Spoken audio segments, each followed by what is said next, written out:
This is the final episode of our 3-part series of these overlanding boxes. If you missed parts 1 and 2, I'll link them down below. I highly recommend you watch those first. In parts 1 and 2, I built out the foundation of this box. We fiberglassed it and waterproofed it, and then applied all the trim work in preparation for today when we apply the gaskets, hinges, and latches. And it leads us to where we're at today. So let's get started. Welcome to Maker's Revival.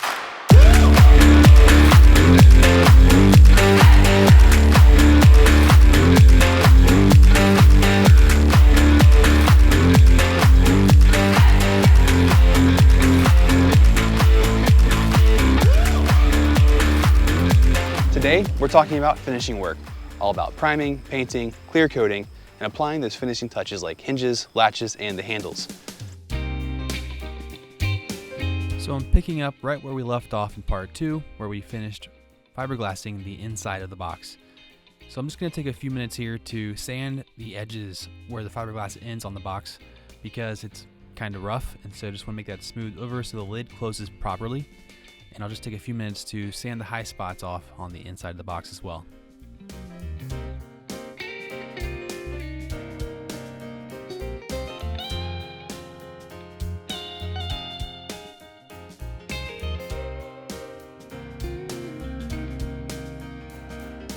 Sometimes it's helpful to create tools to wrap your sandpaper around to get in tough spots. And so I just created this little roundover on one of the scrap pieces that helped me get into some of the round spots where the handle pulls through and in the tight 90-degree angle, so I have a nice smooth round curve.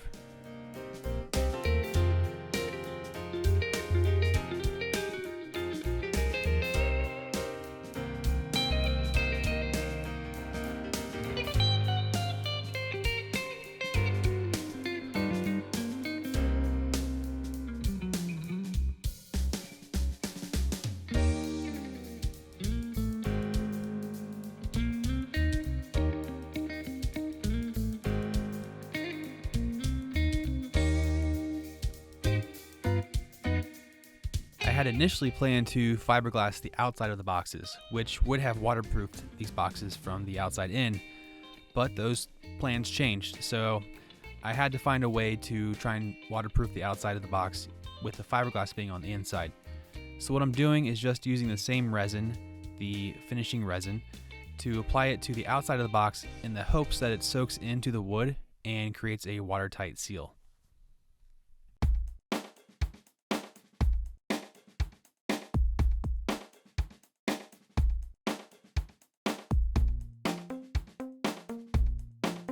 The biggest challenge here is getting that resin in between the pieces of wood where some of the gaps might show. If I had covered this in fiberglass, that wouldn't really be an issue. So it's important to make sure that you fill in your gaps with that body filler first as much as possible so that you don't have to fill that with resin later on.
After the resin had some time to cure, I went back around the box and just double checked to make sure all my seams were filled, and there were a few spots where the resin just couldn't fill the gap, so I'm coming back in with body filler to fill those spaces up.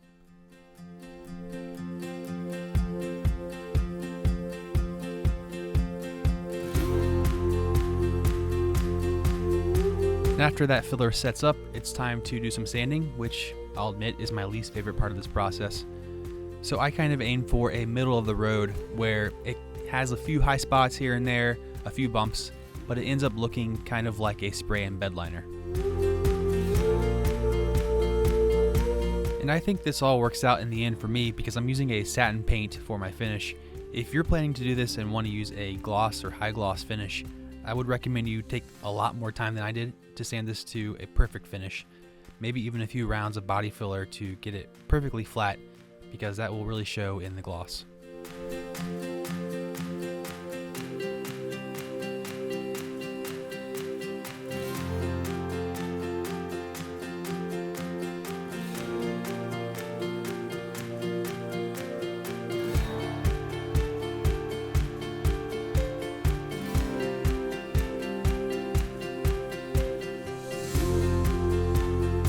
After sanding, it's important to spray off all that dust and debris prior to starting priming.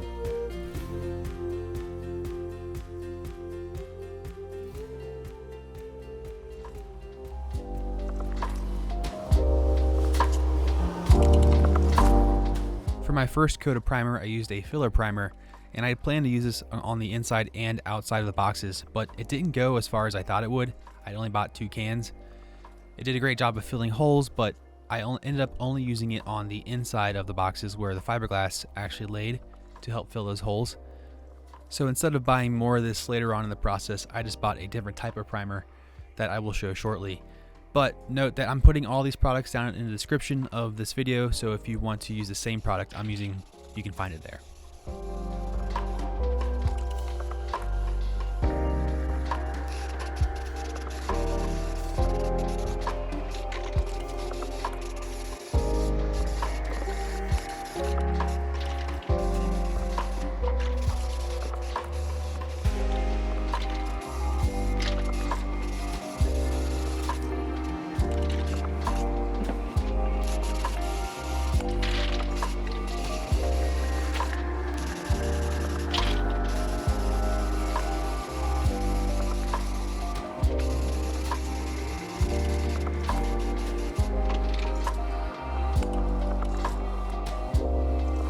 The first coat of primer always lays a spotlight on flaws that you missed while filling. So I'm just taking a look here to see all the spaces I missed with any filler, and I'll have to go back and fill those back in with body filler to make sure that no water gets into those and keep them watertight.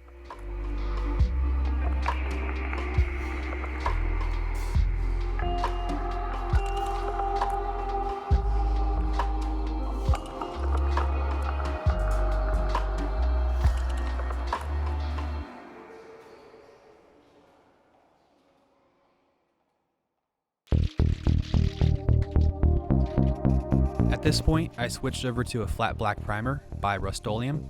It's one of the best primers I've ever sprayed out of a spray can. It came out super buttery and smooth and laid very well. Had great coverage. I'm not sponsored by Rust-Oleum, but I would highly recommend that you try it out if you're doing a project like this.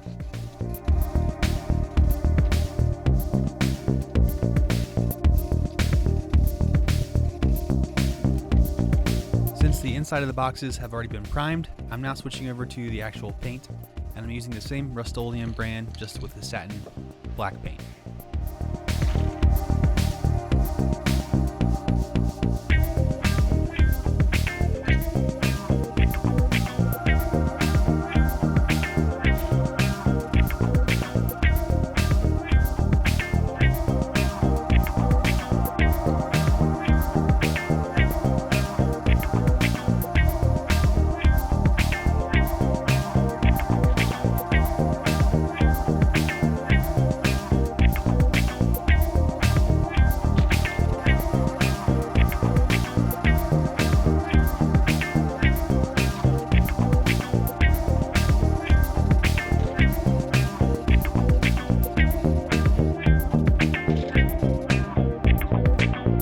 Spray the outside of the boxes with both a base coat and a clear coat. So for the base, I'm using the black Ultra Matte from Rust-Oleum, and then I'll come back afterward with a satin clear coat to cover this up.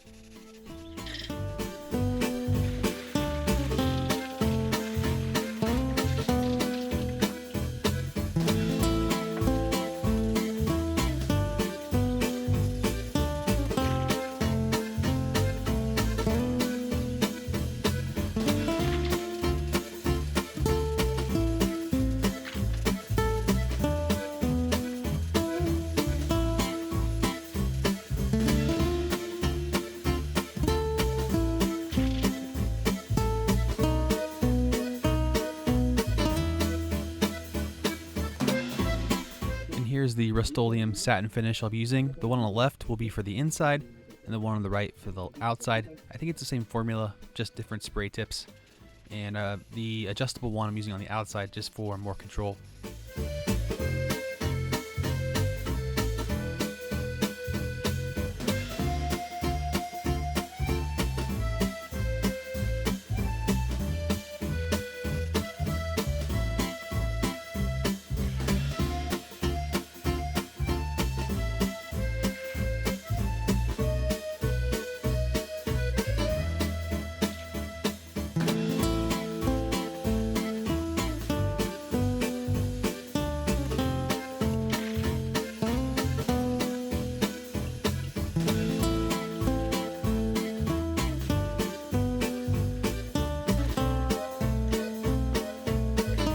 I bought some hinges that were the cheapest option I could find and still work pretty well for this application, but they weren't black. So I'm just taking the opportunity to spray those so they match the boxes.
The paint to dry for about 24 hours and then came back and started the process of putting the boxes together. And that first step is with hinges. I'm attaching the hinges to the bottom part of the box, and the mortises I chiseled out in part 2. And that's simply just screwing those in with the screws that came with the hinges, making sure to pre-drill first.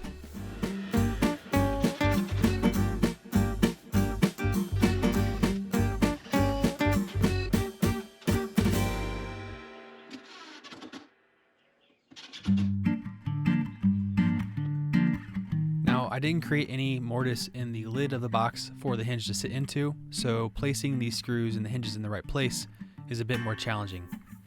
So the workaround I came up with here is to put some screws into the hinges on the box side and close the hinge over top of those, and then set the box lid on top of those screws and press into it to form little indentations that I can then drill out prior to attaching the hinge. Before pressing down, I'm just walking around and making sure all the corners are lined up before pressing down to make those indentations.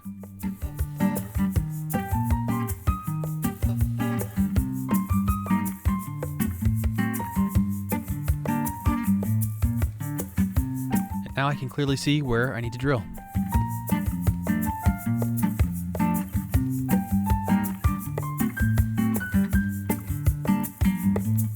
At this point, I'm only drilling out one of the 3 holes for the hinge. That way I can make adjustments as needed, and then I still have 2 solid mounting points left in each hinge.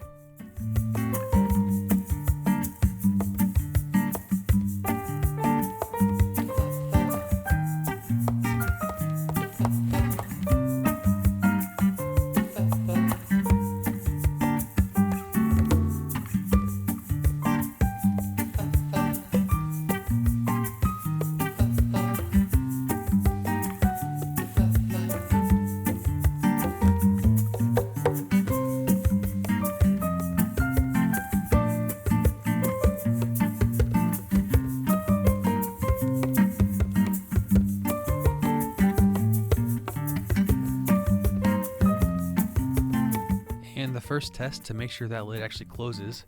What I'm looking for here is making sure the corners all line up nice and neat on the corners, and that the gap around the box looks even. Now at this point, the back corners will appear higher than the front corners, but we need that gap actually all the way around in order to fit the gasket in there and still be able to close the lid.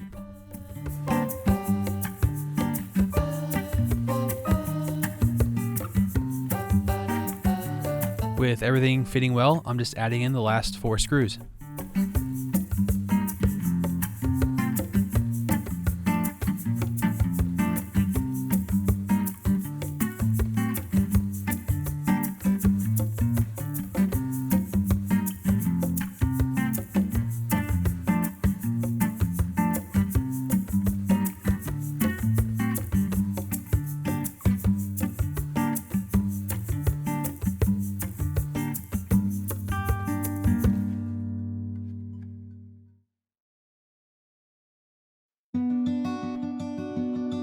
For the gasket, I'm using this rubber tape, which you would typically use on doors or windows, but it works out perfectly for this purpose as well.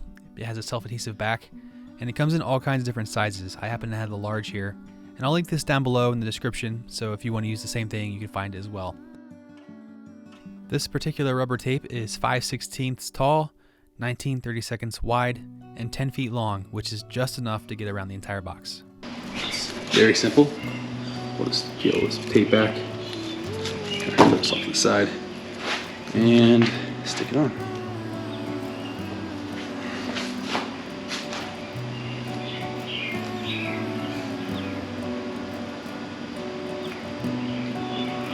Keeping it close to this gap here. Go. And then I'm going to, without stretching it, I'm going to work it around the corner here. Nice and easy, just like that. I'm gonna go right over top of these brackets. That's why we recessed these in, because I can put the gasket right over top of them. So, get this out of the way. Just get nice and straight down the line.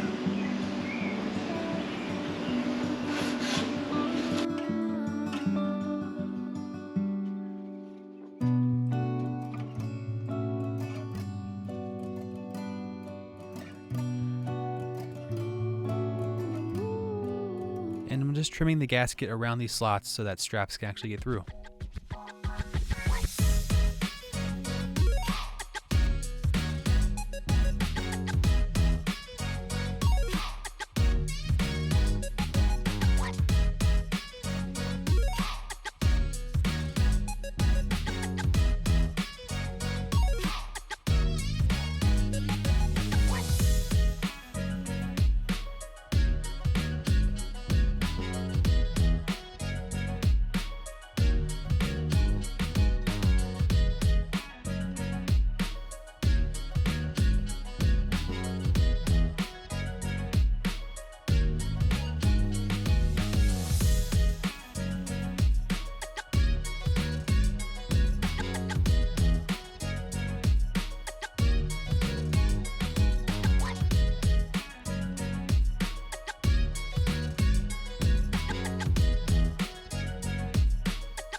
So you can see the gasket fills the gap between the lid and the box bottom, and when we apply the latches, it will create a watertight pressure seal.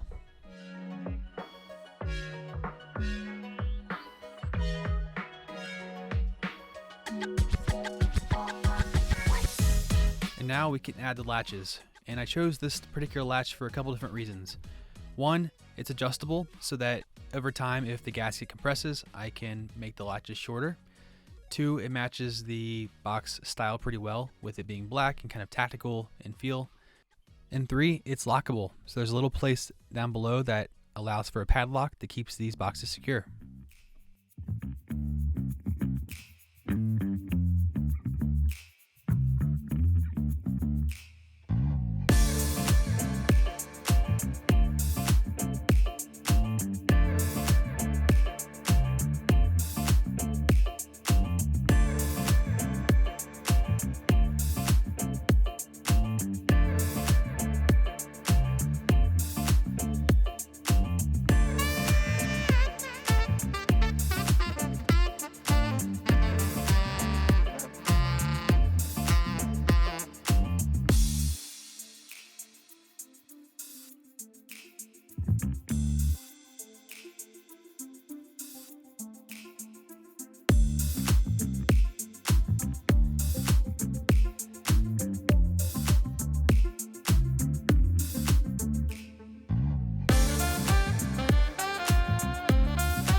Next up are the handles, and these are really simple to install.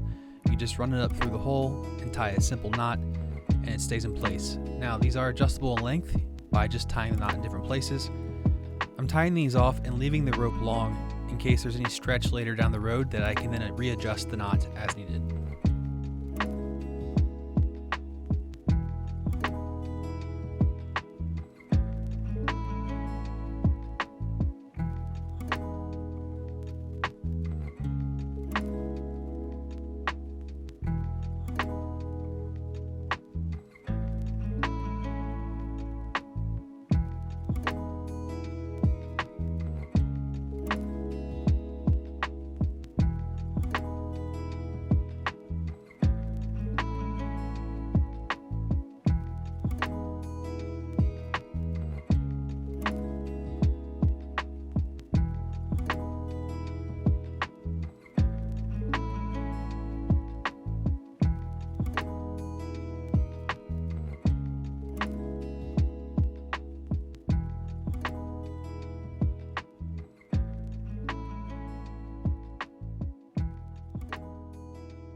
And the final step here are adding gas struts that helps the lid lift by itself. You have the option to leave these out and just let the lid open freely, or you could use a rope or metal chain to provide some support so the lid's not opening all the way. But I really like these because they provide some additional support for the hinges and give it that cool factor as well when it opens up.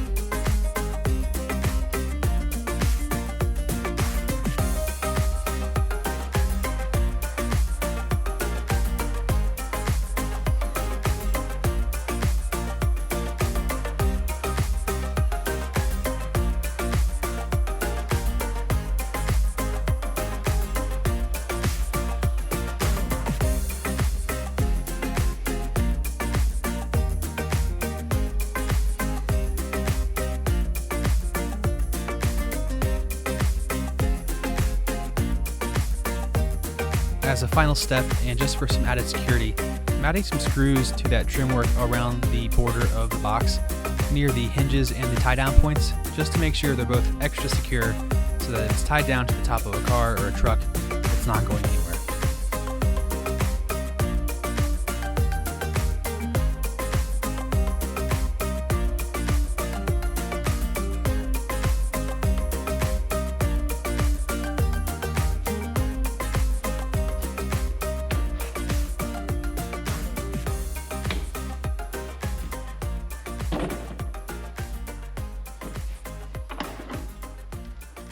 And there we have it, a fully functional overlanding or camping box that's weatherproof, watertight, and will keep all of your stuff safe inside as you travel.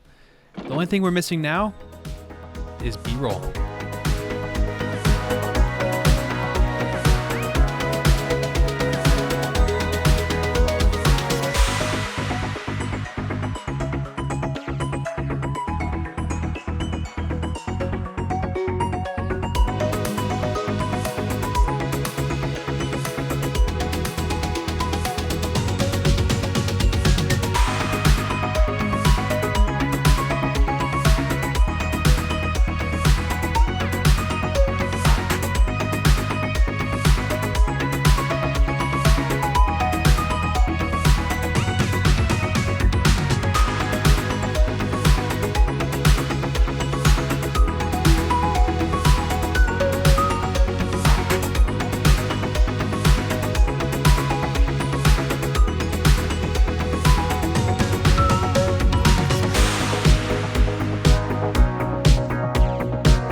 Thanks for watching, guys. We're here and we did it. We took raw materials and went all the way through the process to get us to a final state of these really awesome camping boxes. I really enjoyed building these boxes and want to do more stuff like this in the future. If you liked it too, like the video and leave me a comment down below what else you'd like to see. So thanks for watching. We'll see you again next time on Maker's Revival.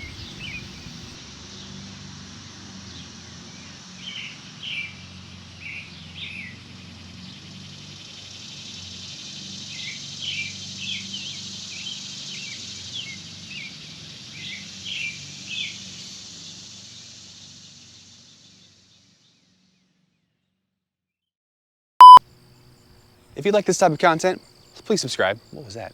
Let's try that again.